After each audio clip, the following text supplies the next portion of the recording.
Welcome to Test Those Breasts podcast. I'm your host, Jamie Vaughn. I'm a retired teacher of 20 years and a recent breast cancer survivor. My life has been pretty nutso for over a year, and many of you most likely know just how overwhelming this diagnosis is, and the more I can help empower women, the better. I launched my podcast on June 11, 2023, which was the 1-year anniversary of my diagnosis, as a healing mechanism, and have made it my mission to help shorten the learning curve for future diagnosed breast cancer patients and their caregivers. I want you to know that you are not alone. I was told from the very beginning that being diagnosed with breast cancer opens us up to the sisterhood of all sisterhoods.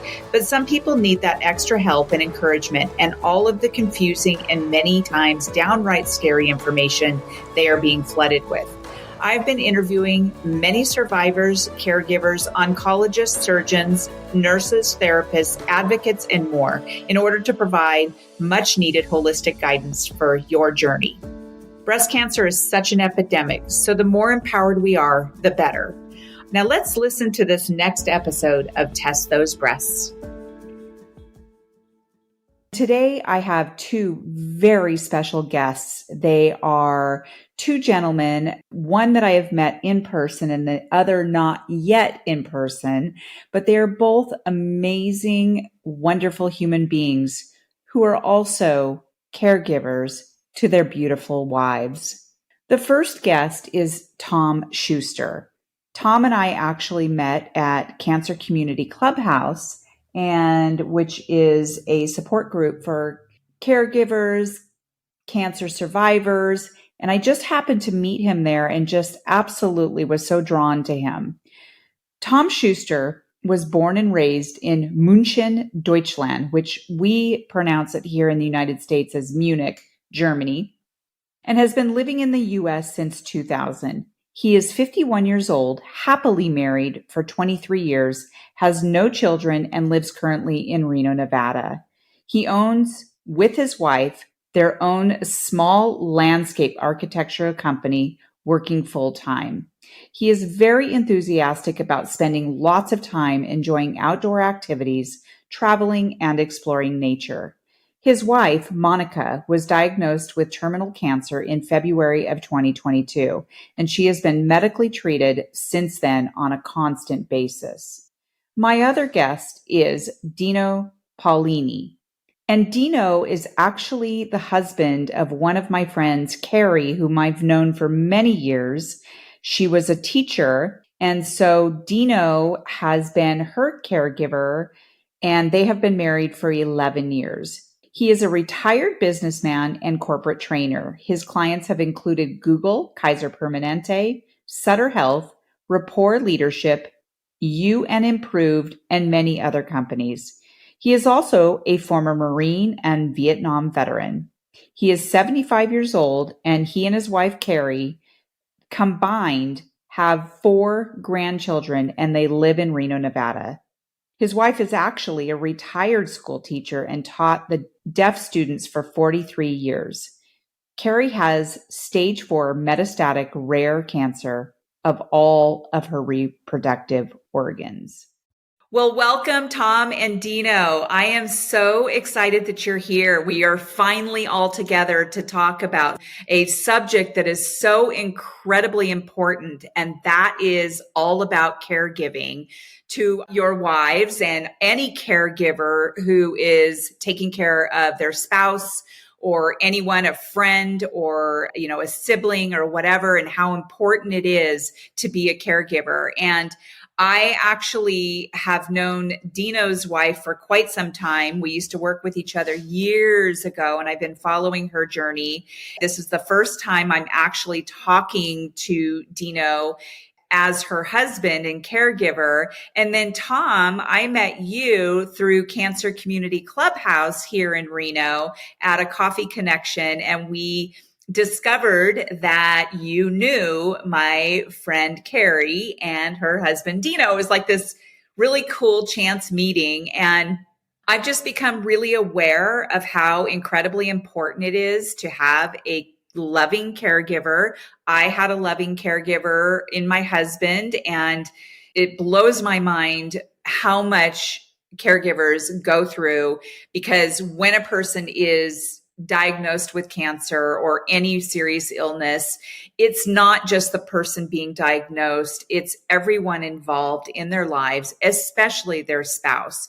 So I welcome you, Tom and Deno. How are you doing?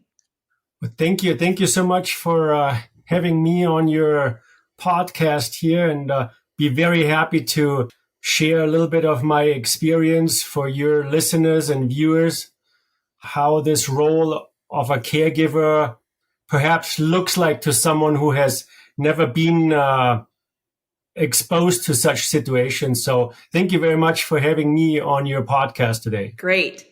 Deno? And thanks for asking. I'm doing great. It's a pleasure being here and a chance to kind of purge my thoughts, my feelings. And if some way this helps someone in the future, then mission accomplished. I'm really happy that you brought that up, because I do believe that caregivers need to take care of themselves as well.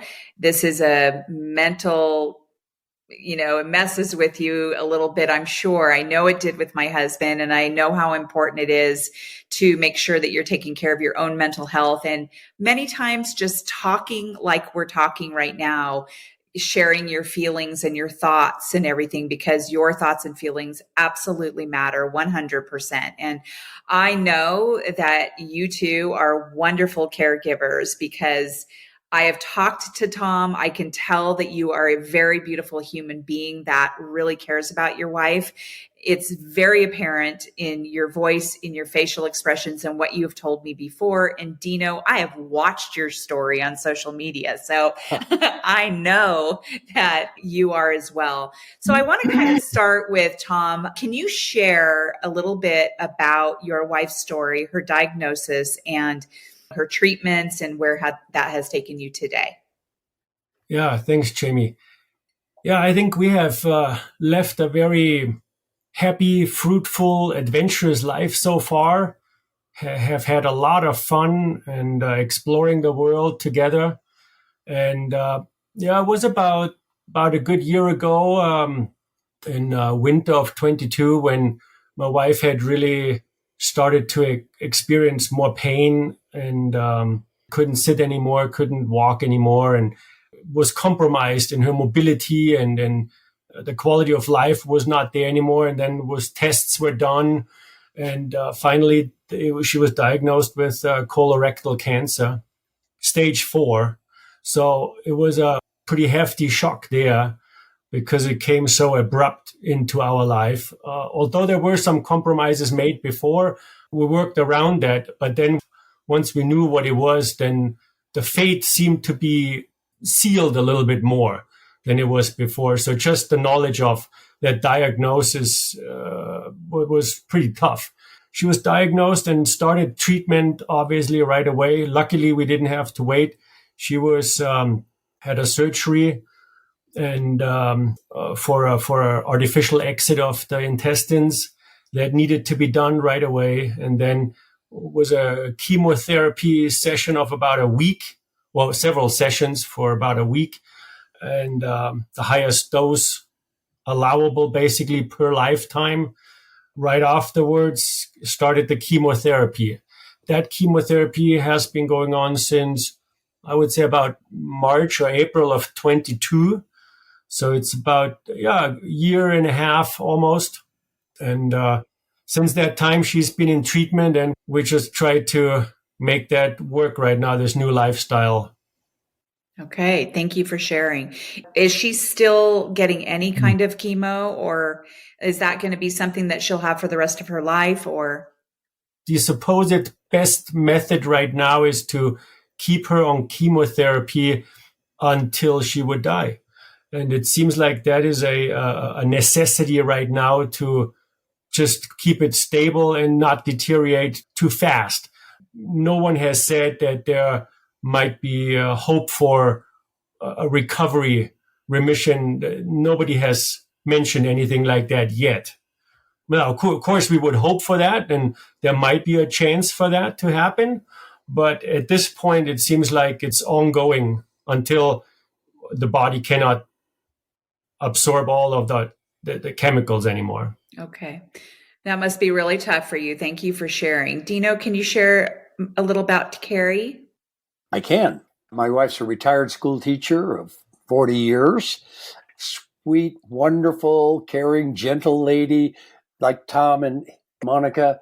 We were traveling, adventures, scuba diving, riding the Harley, doing all kinds of fun things in life. And then my wife had had a pain for years, a couple of years, and it was misdiagnosed until finally they found out that it was a mass on her spine, inoperable.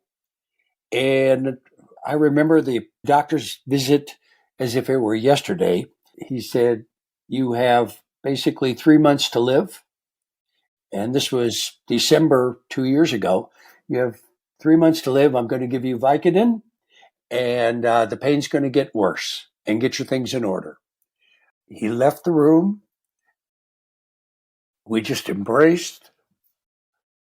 We were crying and just beside ourselves. And then I notified a friend of mine, well, actually a cousin in Texas, and he said, "You need to go to MD Anderson, get a second opinion." And, being naive, I thought, well, this doctor must know what he's talking about because he's the expert in Reno. Well, we went to MD Anderson and they said, "No, we can work on a cocktail." And they did. And she was on chemotherapy for 6 months. And we got the test. Of course, we were holding on tight, and the mass had gone down in size, and the cancer was no longer growing. We started to realize there is life beyond just 3 months, and it was exciting for us. Since then, she has to go through Keytruda, which is a miracle drug, and one other drug. They all kind of blend together after a while. My wife keeps track of them. I don't. Every 3 weeks, she goes through about an hour and a half Keytruda and another drug, and her hair's grown back, and she's back to living life, and we're back to being healthy again, even though it'll be for the Wonderful. rest of her life. Yeah. Number one, I am so glad for your cousin who told you to get a second opinion, because I am all about second opinions.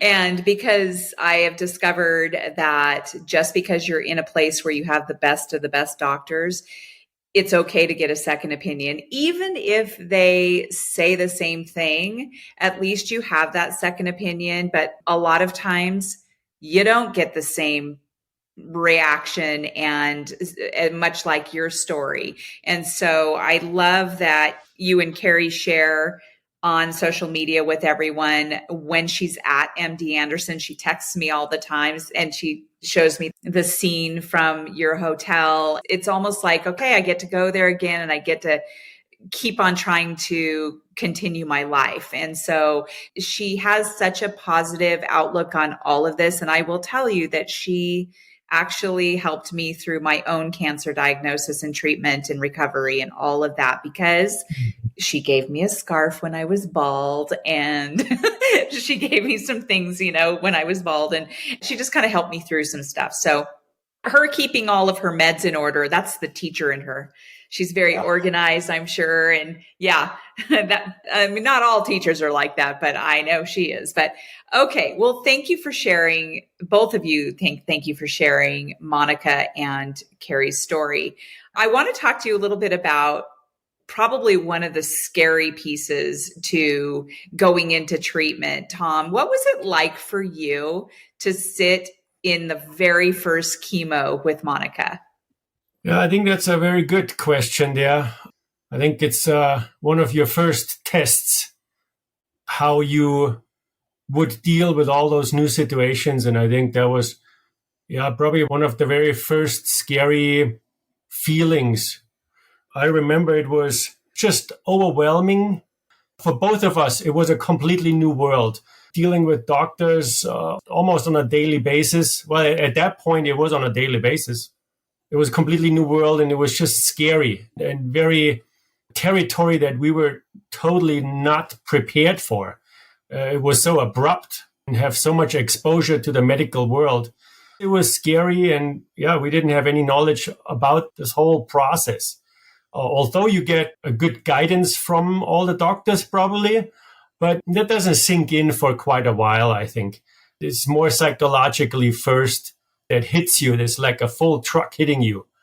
And I think it became really apparent pretty quickly that we are not really in control anymore about our health or our lives.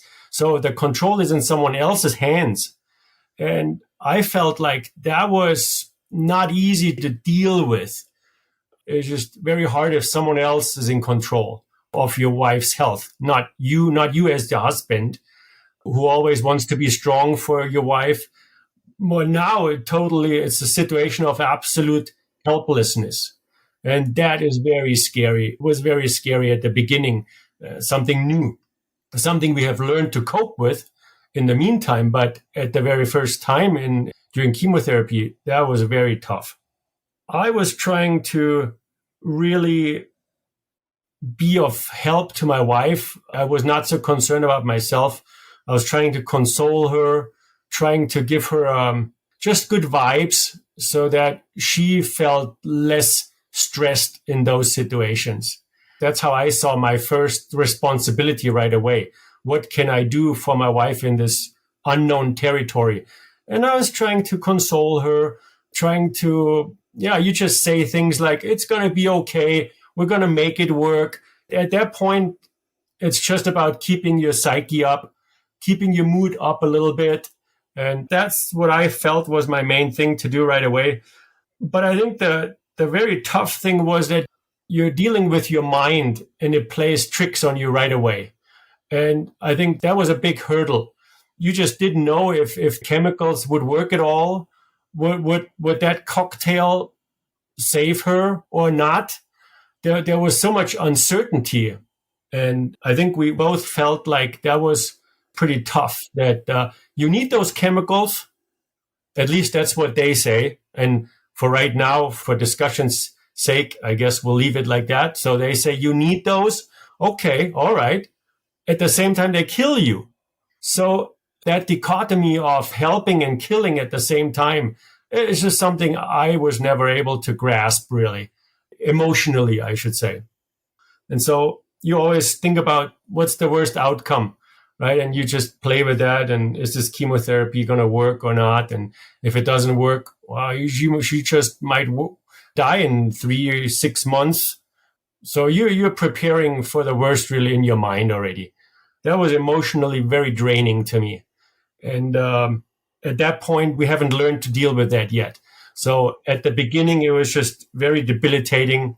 And I think the point, it was very clear that it's beyond your capacity of what we have to do in life. You're dealing with that emotionally, and it was beyond my capacity to cope or to continue life as you would want to. That was basically not possible. That was very much my experience at the beginning there of the chemotherapy. Okay. Thank you. Deno, how about you? What was your experience like the first time you went to chemo with Carrie? Oh, I remember, again, as if it were yesterday, all of these are snapshots in time.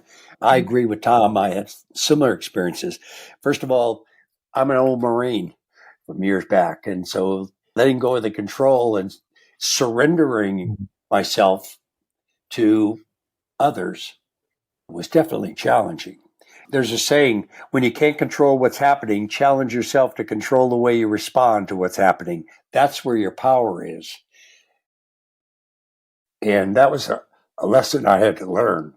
Just surrendering to others and accepting and realizing that it was out of my hands. All I could do it was my attitude was the only thing that I had control over at that time. So I put up the front, this is going to be great, honey, burying my fears, because that was going to serve no purpose whatsoever. And it was she and I in this war, and we got through it. But I remember a visual. When we walked into that room for the first time for her treatment, there were 50 cubicles and all of these people, and it was a quiet environment. It was so surreal. And nobody was laughing. Nobody was talking. There was no music. It could have been a downer, so to speak. Yet at the same time, it was like, all right, here we go. And we just sat with our computers, our books, and just sat for 6 hours, just reading and consoling each other. Help, what can I get you, honey? And realizing that this was not an environment that was upbeat. All right, we're in this and we're going to work through this. It was more of a neutral environment. And so we had to find some ways to be enthusiastic and happy about what's going on, and that this is the first step in your healing, rather than it felt like a funeral. I hate to say that, but it did. And so each time we faced it, we had to look at inside of ourselves and say, we're going to find something happy about this. And so we did everything we could to make the best of the 6+ hours each visit. And we did. We were excited about it. But fear, definitely fear is there. And surrendering was challenging, but it was a lesson I had to learn in life. I think it's really important that you share as men, because men are husbands, and my husband was very much like this as well. You both seem to be very similar in that you try to have this front and try to say, okay, babe, we're going to get through this one step at a time, one day at a time. We're going to do this. We're going to get through it. That's just the next step. And we're going to, and try to keep this positive outlook, at least front, for your wife. And all the while inside, you're afraid. It's real, and you have zero control. Like Tom said, you don't have any control. And so you go and you support and you go through these things. And I think it's really important for our audience to know that if you do have somebody who is diagnosed and you are going to be the caregiver, it's really important to know what you're going to be getting into. And I know that there are a lot of couples who just don't make it. It's such a high percentage, like 40% of couples end up in divorce because one or the other, they can't handle it for whatever reason, because it's hard work. It's hard work to get through it all. And my husband, I'm still healing. Your wives are still going through treatments and things like that. That will never change. And so your life as you know it or knew it is definitely different. So, but having that rough exterior and having to take care of your wife like that is like a very, very delicate flower. So you guys, you're making me a little bit teary-eyed. Yes, Tom? One thing that I would like to add to that is at the beginning of that journey, I think I have to confess, it was rather hard for me because emotionally I was suffering with my wife at that moment. And I think I was maybe suffering more than Deno is describing how I think they had more positive energy or outlook right from the start. I don't think we had that. And so I was on the sidelines. I think I was suffering more than my wife. But when I was with my wife, I was trying to be as motivational as I could. In me, there was kind of two sides at the same time. And that's something we have learned to deal with, because that you cannot do that. I could not do that for very long. But at the beginning, I was trying to be very, very positive, officially in front of my wife. But as soon as I was alone, I had to deal with that and was crying a lot too. So there was kind of this two sides of living, my inner life. On the other side, what husband do I want to be for my wife? At the beginning, it was two different lives in me. I think now we have reconciled that over the time a little bit. But at the beginning, that was a toughie. That is totally understandable. That's kind of how we were. I was the one that was like in a deep, dark hole. And I'm like, okay, I need to stop this. I need to get out of this hole because I need to figure out how I can control the narrative of how this was all going to happen.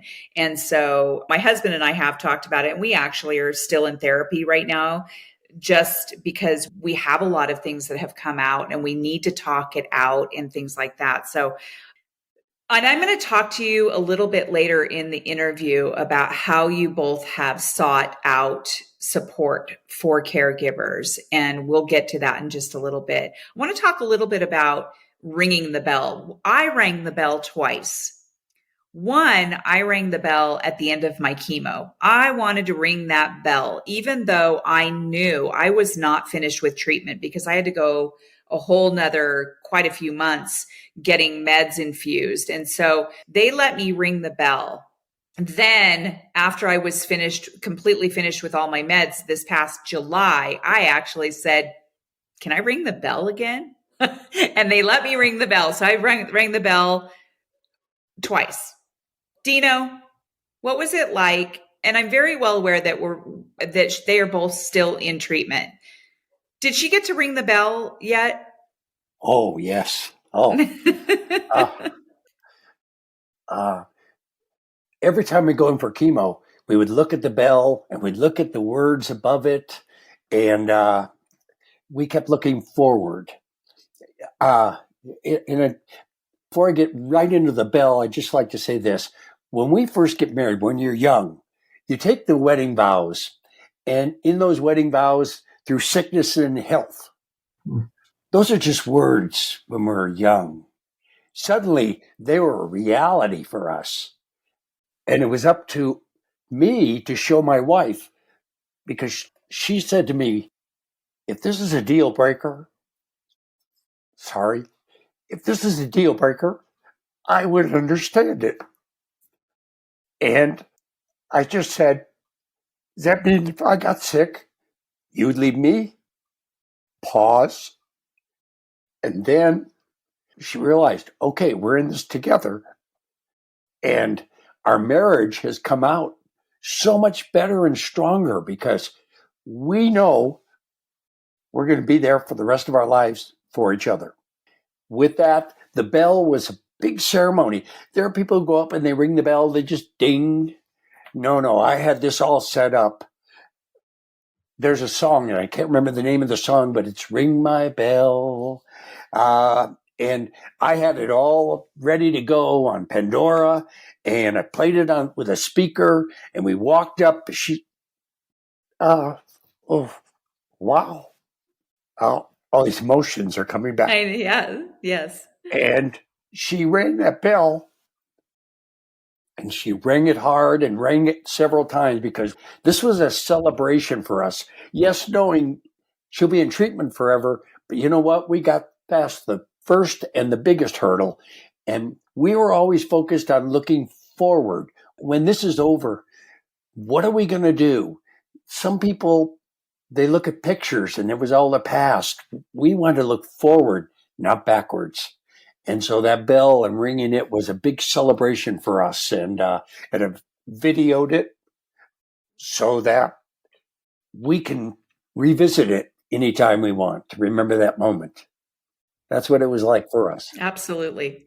I love that. And I like the fact that your story can inspire other people to help couples understand that a diagnosis like this is not a means to an end, like a divorce or whatever. Like, we have to know that what your marriage could actually be after, or even if you're dealing with it for the rest of your life, what that does to us as a couple. And I have to share that I remember telling my husband, you didn't sign up for this. If you want to leave, here's an out for you. I remember very vividly telling him that a couple of times, that you did not sign up for this. And he said, yes, I did.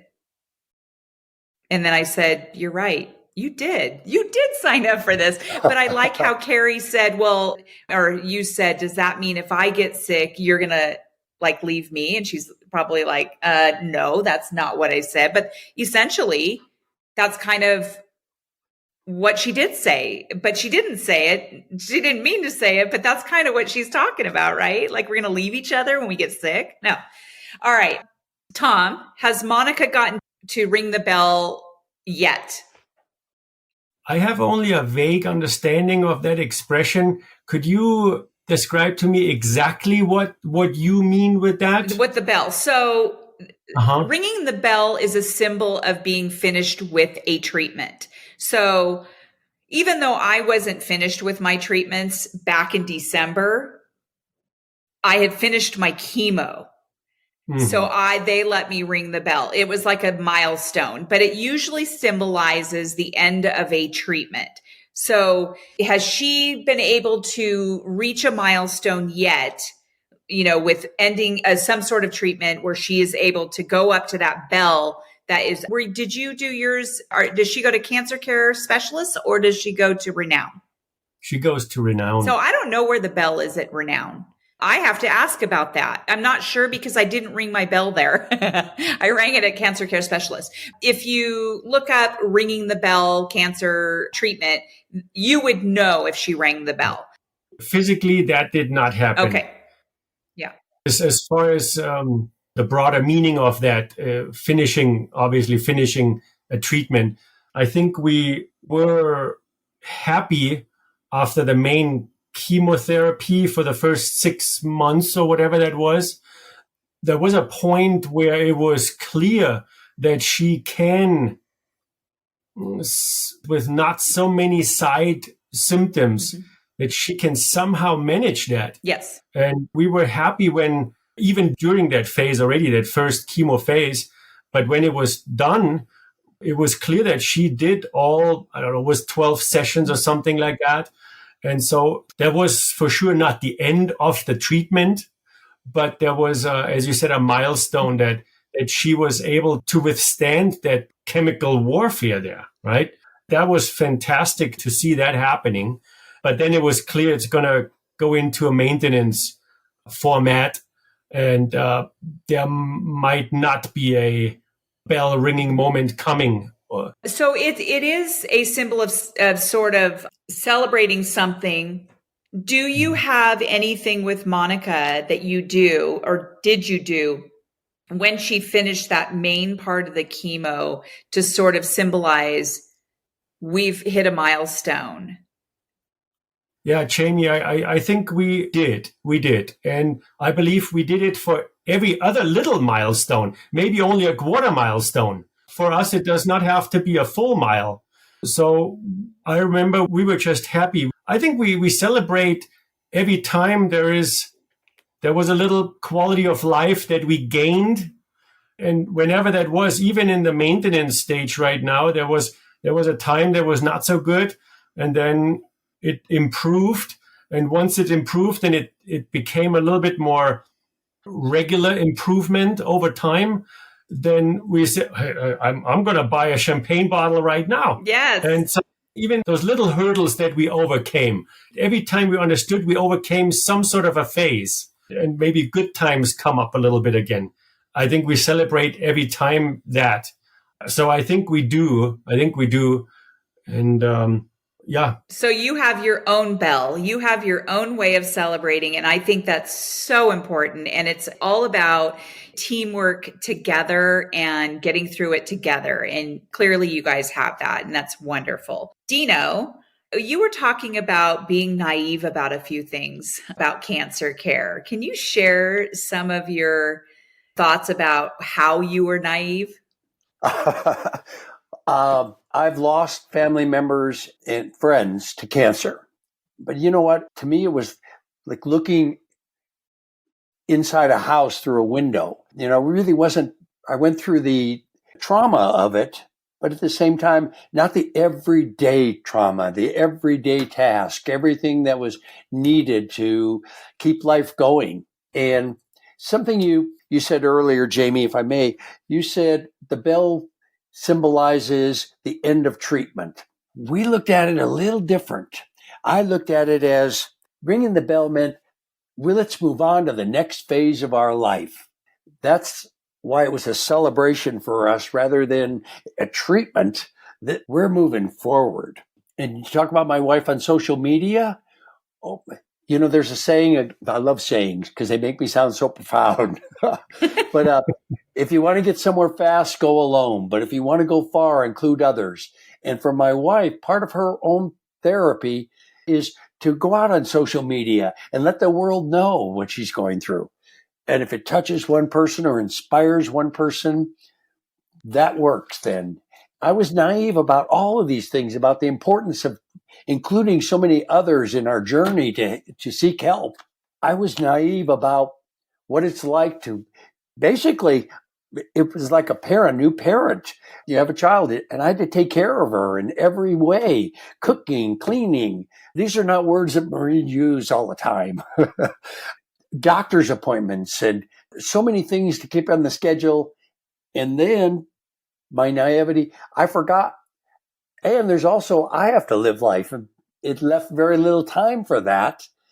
So I had to learn about what it's like to carve in time, just like a new mother or a new father. You have to carve out time for yourself. And that's hard because you get caught up in the day to day. And next thing you know, it's the end of the day. And well, I'll do it tomorrow. So I was naive about what it's like to go to doctors every day. I'm a healthy guy. And what it's like to surround yourself. Your schedule is about doctor's appointments and the different drugs you take and what are the side effects of this.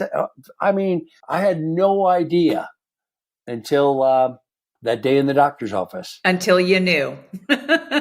You had no idea until you knew. Yeah. Yeah. So I bet being a Marine, you know how to make your bed. I know my husband knows how, Thank you for sharing that because you don't know until you know. I mean, I had a lot of naive moments myself, but I like the fact that Carrie went out there and shared her story because guess who she did inspire? Me. And I actually have been very, very open. I have a private Facebook group that a lot of people follow. I went live. Everybody saw my bald head, my turbans, my hat, all the things. I mean, I shared it all. And I have had people reach out to me, even people that I don't even know who have reached out to me and said, Jamie, thank you so much for being so open about the good, the bad, the ugly of what you're going through. Because like you said, if it touches even one person, but I guarantee it's not just one person.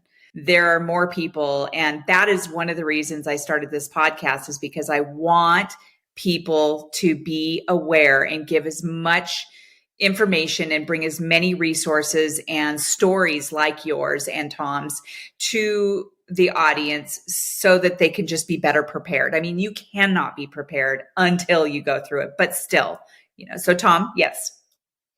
I think Jamie is fantastic. What you just said, I think that's fantastic. And I think that exposing that information to people who have luckily not been exposed to that does probably do wonders.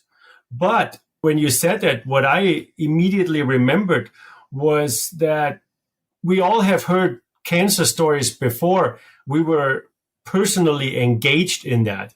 And I understood it rationally what people were saying. Yeah, you have cancer and your hair falls out and weight issues, pain issues. You hear it with your mind, with your brain. That information was important at that point to hear that, but it is still totally so far away from the actual personal reality. Yeah, with your personal reality then. Once it hits home. When it comes to naive, you mentioned the word naive. That's how I felt too. I said, I heard a lot about cancer before. I read books about cancer just from a preventive standpoint. And I thought, okay, I understand it a little bit and I have knowledge about it. But then when it hit us, no information, and not even all the information can prepare you for that, what you will feel at that moment. That's how naive I was, maybe, in that sense.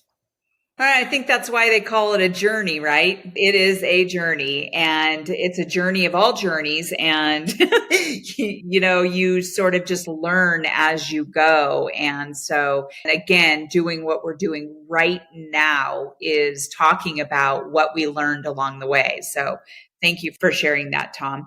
Patience. How easy, Tom, was it for you to really learn about the true meaning of patience? That was a good question, Jamie, there.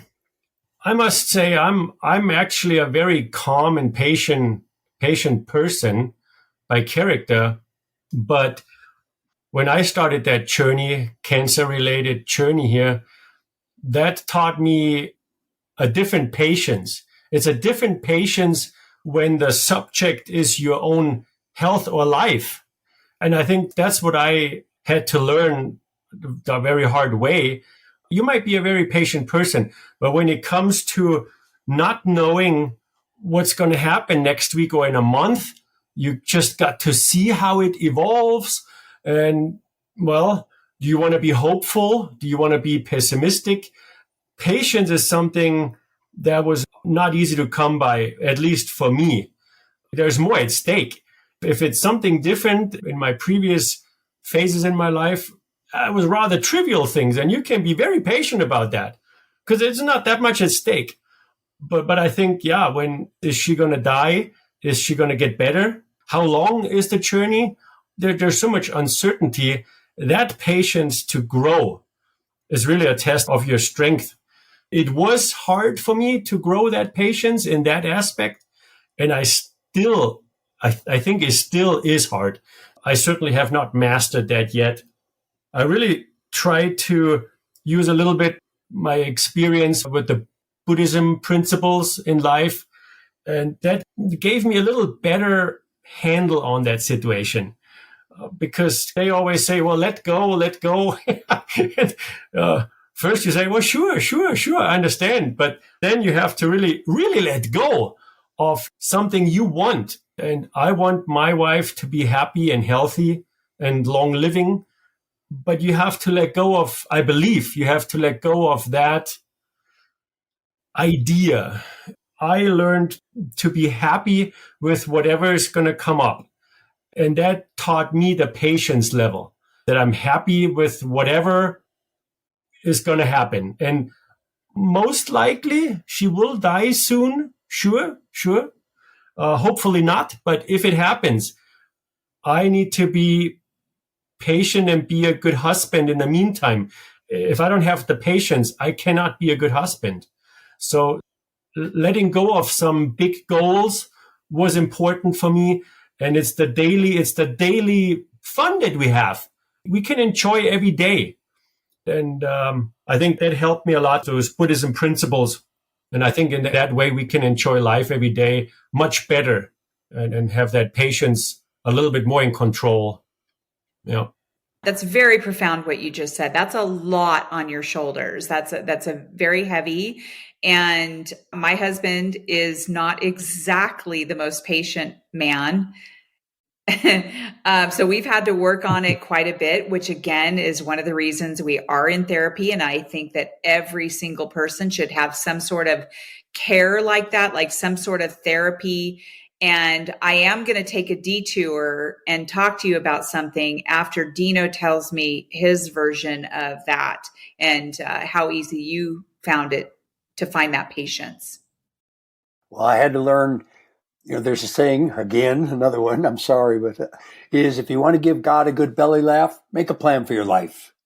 So here was a new plan for our lives. And I had to learn that things that break your heart are the same things that open your eyes. And it had to open my eyes to a different way to accept what I could not control.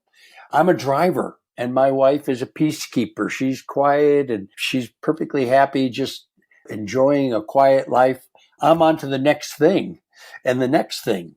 And it was hard for me not to say, when she would say, I can't walk to the mailbox. Yes, you can. I'll walk with you.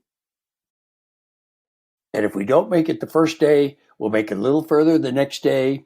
And then we'll make it a little further the next day. It was as if making it to the mailbox was just another bell to ring. And that's how we kind of had to look at it. Yeah, there are times where I don't have my patience. I'll hear from the bedroom calling out, honey. And all of a sudden, I just had taken a moment for myself. And yet, okay, get in character. Yeah, honey, what do you need? And there's that battle that goes on in your mind. There's the inside voice and there's the outside voice. And so it was learning to just accept that she's not going to take this on like I do. She's taking it on her way, and it's still working. There's more than one approach. There's more than one answer to life. So we found a balance somewhere in there. Yeah, I was going to talk to you guys about balance too. My husband has become a lot more patient throughout this journey because he just sort of had to. If we were going to make this work, he had to. And I had to as well, because I can be impatient myself. I kicked and screamed at the very beginning. I was angry, sad, all of it. And we had to sort of get ourselves through that initial freak out and then sort of move on. I want to take a little detour before I ask you some other questions here. Tom, I met you at Cancer Community Clubhouse here in Reno, and I know Deno and Carrie go to that clubhouse as well. And I interviewed Natalie Stevenson, who heads up that in our area, and she's amazing. And anyone, to any of my audience, if you have not listened to that episode, please listen to it, because it is such a wonderful resource that we have here in Reno that a lot of people don't even know about. I am so thrilled that I found it, and I went to the Coffee Connection. I have referred people to the clubhouse. Tom, can you share why it is that you initially, there are some men that I know that would never go to any place like that to get support. I don't know if it's just, being macho and I get this, I got this, I got this. It's very typical. Tom, you were just amazing. I was so excited to hear your story and hear you talking when I met you. Can you share with me and our audience what made you even decide to go there, and how has that helped you? Yeah, thanks, Jamie. I think that's a really, really good question. And I've been asked that question by several people within that organization. And I think my main answer to that question is, very soon I understood that I was not prepared to deal with that disease of my wife. I was not able to cope with that well at all. Actually, worse than my wife. I felt immediately the need that I need help. I always thought I don't need to reinvent the wheel. Somebody has done that already for me. I just need to listen to them. And so I thought, I'll go to that group. And at that point, it was not a caregiver group. It was actually a cancer survivor. It probably still is a cancer survivor group. And I thought, well, even though it's not a caregiver group, they all know much more than I do at that point. I had zero exposure until that point. And so I thought, well, they can help me. They can give me some good pointers. They could listen to me, almost like a group therapy in a sense. So I thought, hey, I want to share my experiences with them. And if I'm listening astutely, I maybe hear a thing here or there, what they can teach me by sharing their experiences. That was the very, very important thing why I wanted to go there. And something else came up as a subsequent feature, actually, in that whole thing, was that I started to understand, if I'm having a better understanding of how a cancer person deals with situations like that, not a caregiver, but a cancer person, or a cancer survivor in most cases, then I can understand my wife better. So not only seeing my side, it was important to me to understand and know as much as possible from the other side, so that I can be a more understanding partner. And I think that became more and more apparent, that is almost actually maybe more worth than dealing with my own little things. It's just, I understand how a cancer person as a patient, how they go through things. And I think that was absolutely important for me. And I learned so much from their stories. And I believe that was the two reasons why I went there. Yep. So you were able to show up better as a husband to Monica. I think absolutely. And I must confess, I'm probably a little bit privileged. We have our own company. And so I was able to take off time by not having to ask anybody.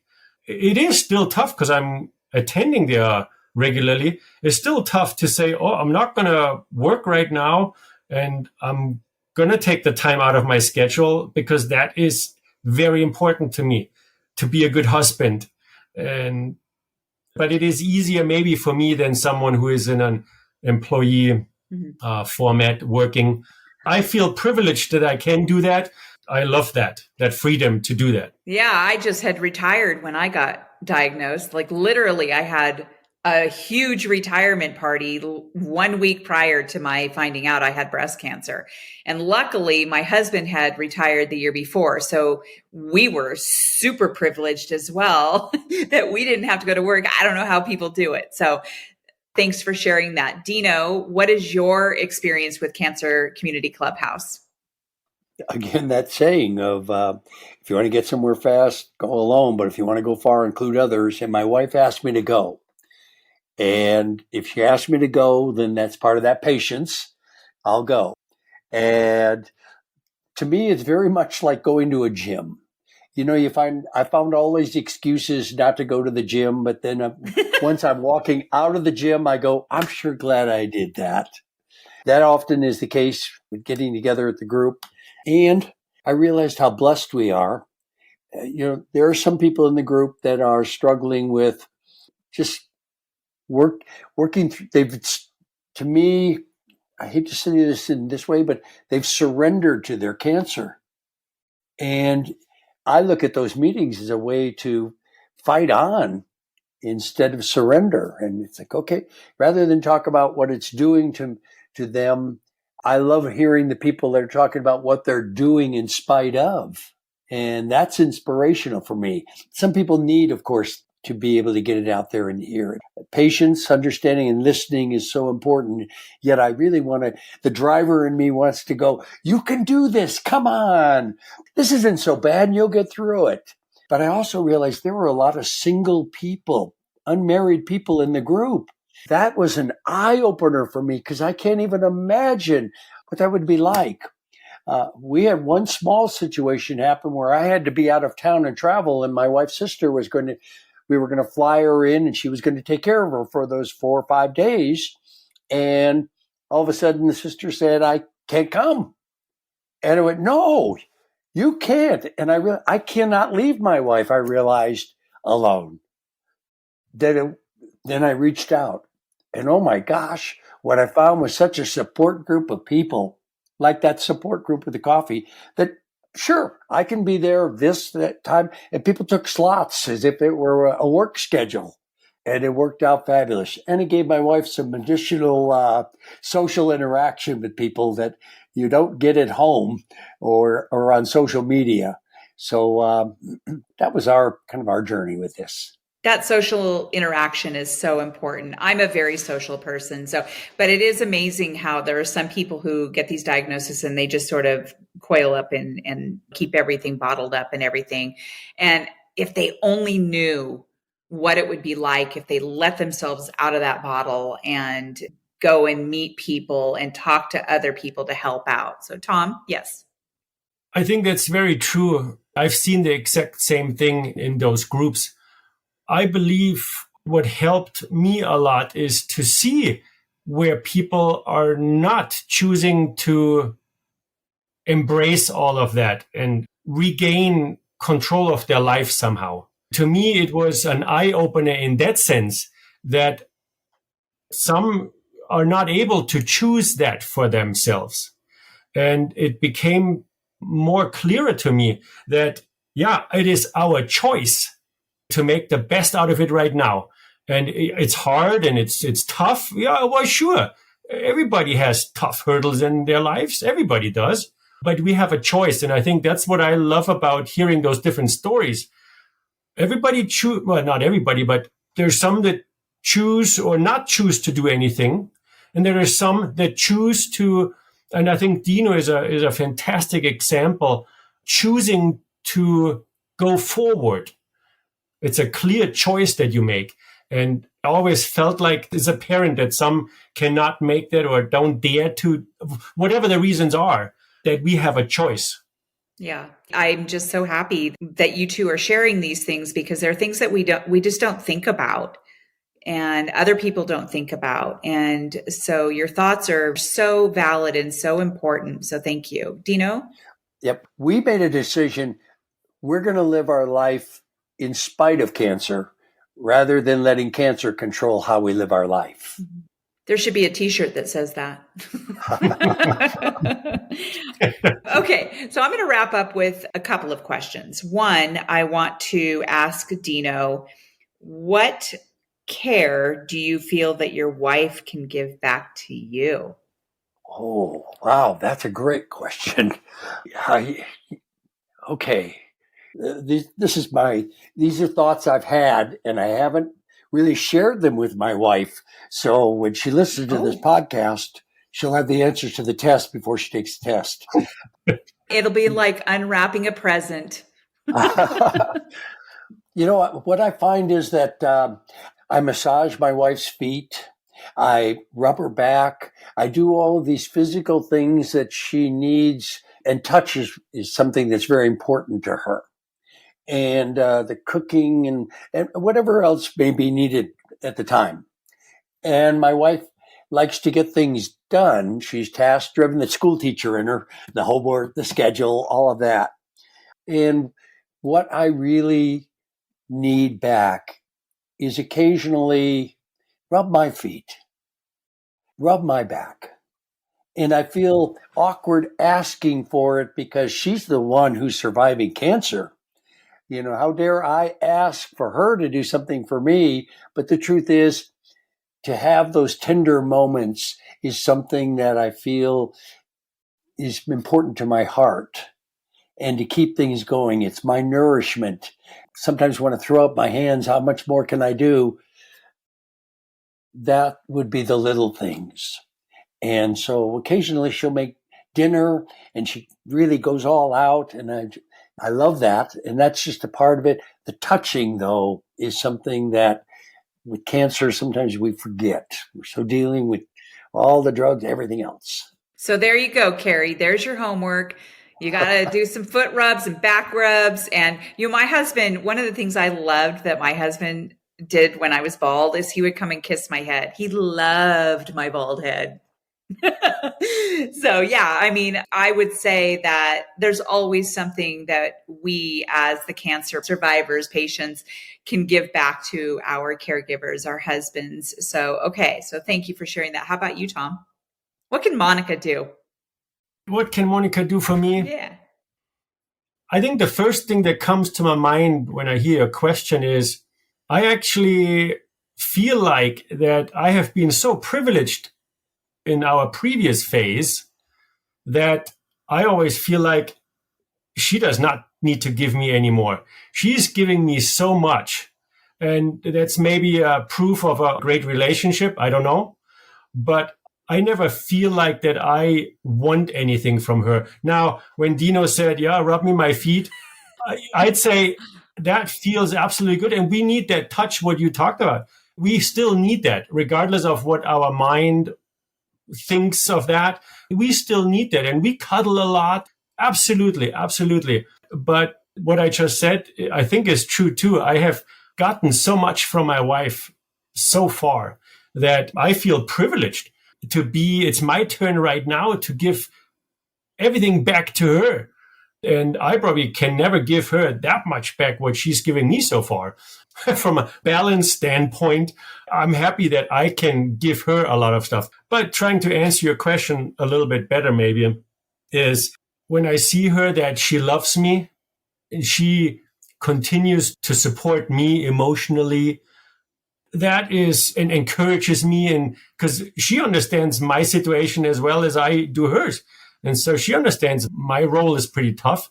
And so her love, her continued support to understand me, encourage me, motivate me, to me, that is absolutely fantastic.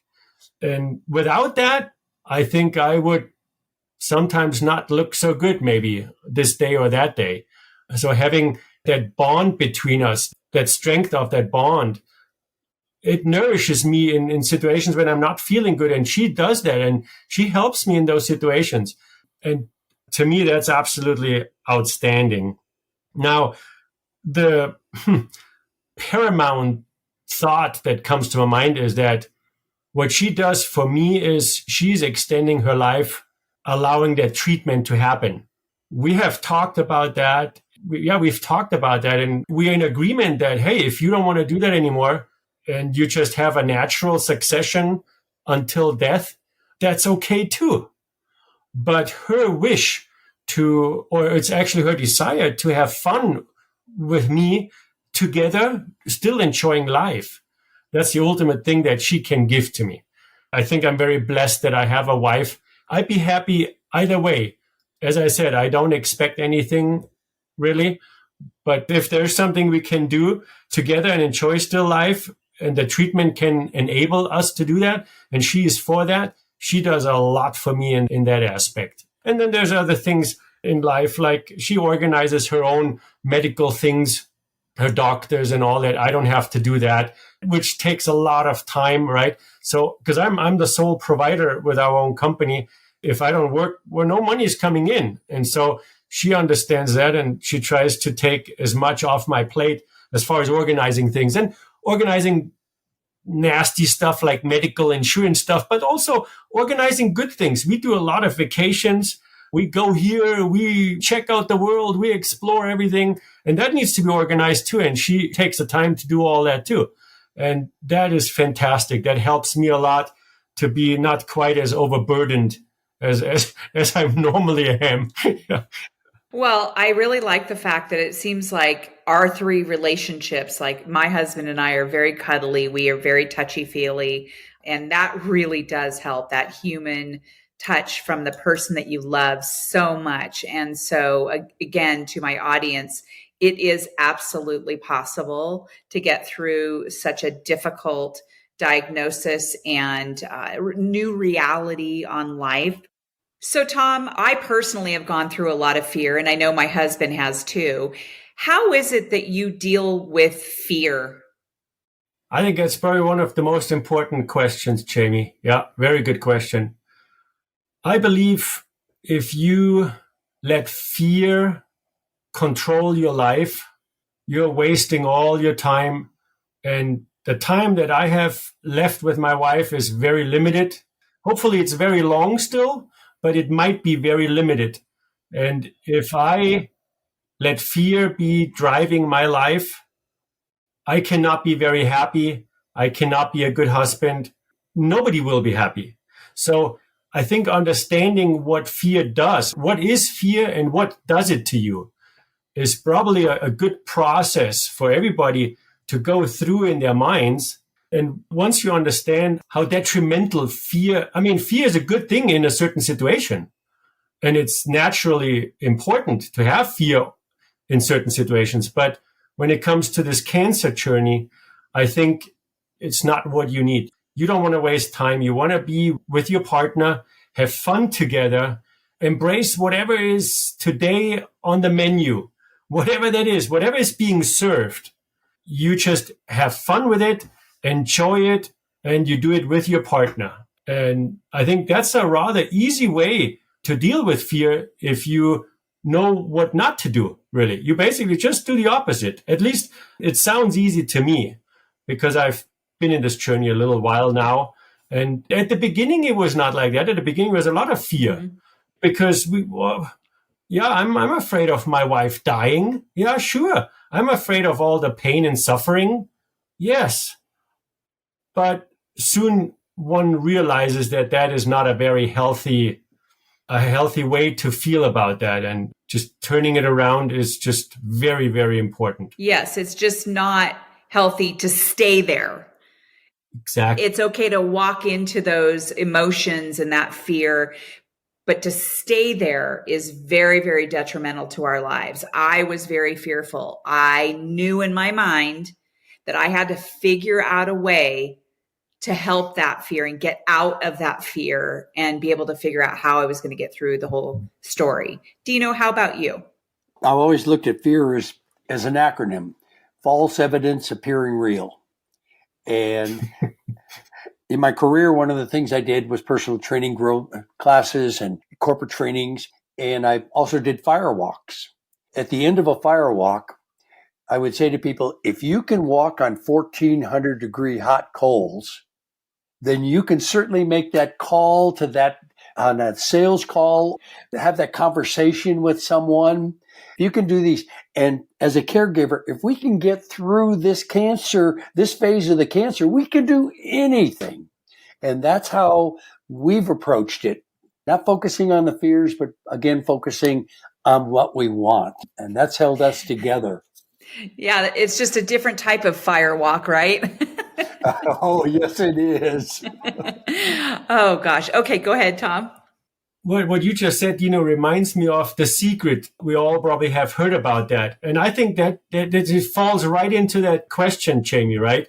If we fear something, that will come true. Yeah. And if we are looking forward to whatever, then this will happen. So I think The Secret might be a good relevance here right now in the discussion. Yeah, don't fear something because that will happen. That's not what you really want, probably. Yeah. Thank you both for sharing. That's okay. If I may, in the fire walk, we tell you keep your eyes focused on where you want to be. If you look down, that's what happens. Yep. Yep. Great. Yep. Thanks for sharing that about fear. Very important. So I want to end our interview with asking you to provide in like a couple of sentences, maybe 2 or 3 sentences. Deno, what advice, like hardcore advice, would you give our audience and to caregivers in particular? Ooh, I don't know if I can answer that in 2 or 3 sentences, but I'll give you a condensed version. Okay. There is a poster that I remember so well, and it's a picture of a golf green, beautiful. And around it is water, and there's rocks, and there's sand, and there's trees. And as a golfer, and Tom's a golfer also, by the way, which we've been talking about getting together. Oh, well, there's a threesome. We got it. And I know Karen. It's coming up. And on the bottom of that poster, it says obstacles, the things you see when you lose sight of the goal. So we've always looked at the pin in the middle. This is the shot I'm going to make in golf. I want to hit it here. Not thinking about all the other things that could happen. We stay focused on that. And to me, that would be the advice I would give anyone is stay focused on what you want and you deserve it. And so that is uplifting. That would be the advice I would give someone. Stay focused there, not on what isn't, but what will be and what is. And the sunrise comes right after the darkest part of the night. That's how we choose to look at it. I love it. And I love the fact that you two golf. My husband and I, he's been golfing for a long time. And I started golfing when I was in my 20s and then had a huge hiatus. But all of my boyfriends golfed. So I would golf with them. Not a good golfer, but I took lessons and all that. But in the last 2 years, my husband and I have been golfing a lot more with each other, especially this last year. And I'm like, why haven't I always been doing this? This is so awesome. Talk about patience. Tom, what about you? What is your piece of advice you would like to leave our audience, in particular to caregivers? I believe it is very important to leave trivial things out of your life. And I think one can understand that fairly soon once you start this journey. There's a lot of things that do not have the importance anymore that you thought they have. I think that's probably the most important thing. It's kind of the same analogy with the pin golfing. You have an eye on what's most important. Not, well, is the rough out there? Is it mowed at 8 inches or 9 inches? That's not important. You want to look and focus on your pin out there. And not on trivial things. The trivial things will keep you off target. And it's easy to fail there. I think it's very easy to fail. And what my shortcoming is managing my time and my energy in that. I see often where I'm just being distracted I let myself distract by trivial things. And becoming aware of that. I think it's the awareness, what is important and what is not important. So shifting those standards in this journey, I think that is absolute paramount. And once you start to become familiar with this awareness, you see the pin way more. It's almost right in front of you. It's not only 150 yards away. It's almost right in front of you. Once you have that awareness, what is important and what's not. So that would be probably my main advice. Grow that awareness of what is important and what is not important. Then the journey is much easier. When you take control of your dreams, you take control of your reality. And so it's how do you choose to look at the world, like Tom was saying, and how do you wish to look at what's happening and what perspective can you put it in? And you're right, prioritizing is so important. Is this really that important? That I be right this time? Is that really important? And I just want to emphasize that all of this advice, it's really important to get support. I don't think that anyone truly can go through this all by themselves without support. They think that they can, and they can get through it, but it's going to be so much better getting that support out there, helping you find that pin and helping you understand that you don't always have to be right, and kind of suspending your inability to be patient or whatever it is, just getting that support to do that. And I will tell you that as a survivor, I've learned so much from you both in this interview, and it's given me a better perspective also on my husband and what he's gone through. And I think it's important for us all to work together to be able to help us healthily get through what it is that we're all going through. So thank you so much, Tom and Deno. I am so thrilled that you were able to interview with me on this episode. And I just really thank you. And I hope you both have an amazing rest of your day. Is there anything you'd like to add before we end up? Well, I'll stay with the golf analogy. And that is, when you look at the support people, I look at them as our caddies. The caddy says, okay, here's the shot you need to make. Here's where you are. Here's what's going to happen. I look at the support people as the caddies, and every golfer needs a good caddy. Great. I would like to add, philosophically, let's be really good humans. Let's be kind and gentle to each other. And that's what we all deserve. Okay. Well, I'm in. So to my audience, I just really appreciate you tuning in to hear Tom and Deno's story about Monica and Carrie. And Monica sounds like a woman I need to meet, so maybe someday. And I just thank you two gentlemen so much. And thank you for being the caregivers that you are. To my audience, I will see you next time on the next episode of Test Those Breasts. Thank you so much. Thank you. Friends, thank you so much for listening to this episode of Test Those Breasts. I hope you got some great, much needed information that will help you with your journey. As always, I am open for guests to add value to my show, and I'm also open to being a guest on other podcasts where I can add value. So please reach out if you'd like to collaborate. My contact information is in the show notes. I rely on people like you to listen, rate, review, and share this podcast with your loved ones. So please enjoy my trailer and any other episodes. I'd love to hear your thoughts. I'm on Apple, Spotify, and other platforms. I look forward to sharing my next episode of Test Those Breasts.